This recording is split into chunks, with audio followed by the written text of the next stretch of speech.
I paid for a professional photo shoot of my kids, hoping to capture perfect smiles. Usually, only one of them smiles at a time, like some weird Haisenberg uncertainty thing. I was tired of photoshopping their faces onto each other for Christmas cards. The session was outdoors, near the woods. My son Jack and daughter Isabella hugged each other, smiled, and posed. Everything seemed perfect. When I got the photos back, I noticed something strange. "Frank," I said, "doesn't it look like there are two hands here?" He looked. "One is Isabella's, the other Jack's, right?" "No," I said. "Jack's hand isn't around her. He refused to put his arm around her that day." But under Isabella's hand, there was another hand, too big for a child. I wondered where the photographer got those stock images. Flipping through more photos, I saw one where Jack finally hugged Isabella, and she hugged him back, both smiling at the camera. Perfect picture, except there was an extra hand resting on just 2 fingers. I called Frank again. He laughed. Maybe she used AI to edit the photos. I felt uneasy. She had no right to upload our kids' photos into an AI system. I called the photographer, Janice, and confronted her angrily. Janice sounded upset. "I didn't do it. I swear, I'll prove it to you." An hour later, she came over with the original files and metadata. The extra hands appeared in those originals too. She seemed sincere, but I was confused. How could that be? Later that night, after the kids were asleep, I went to check on Isabella. Her hand was hanging off the bed. Underneath, I saw another hand holding hers. I screamed and switched on the light. There was nothing there. Frank came running.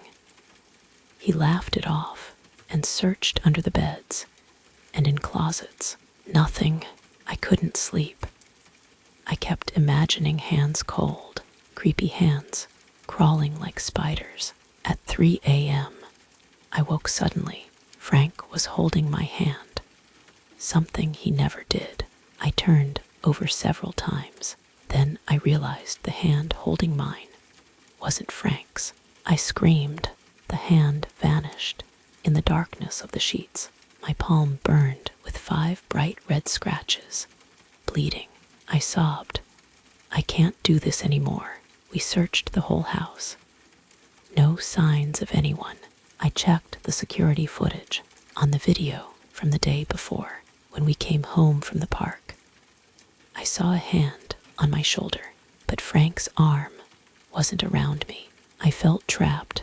How could a hand just appear? Was it a ghost, some dark spirit, or had the AI somehow twisted reality? I couldn't stop thinking about those hands. Were they trying to reach me? To grab my children? The photos haunted me. The strange hands lurking just beneath the surface. I wondered if the photographer's camera was cursed, or maybe the woods nearby hid something terrible.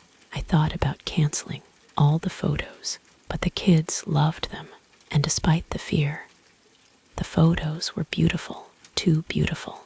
I kept turning over every photo, searching for more strange details.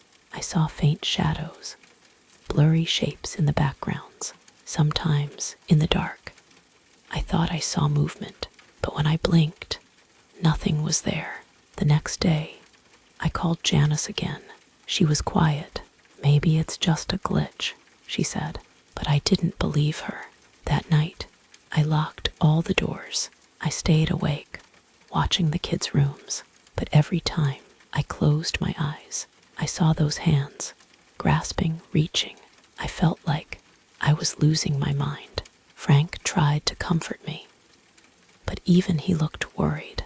He suggested hiring a spiritual expert. I agreed, but deep down, I feared what they might find. The photos, the hands, they were just the beginning. Something was watching us, something that could cross from the photos into real life, and I wasn't sure if we'd ever be safe again.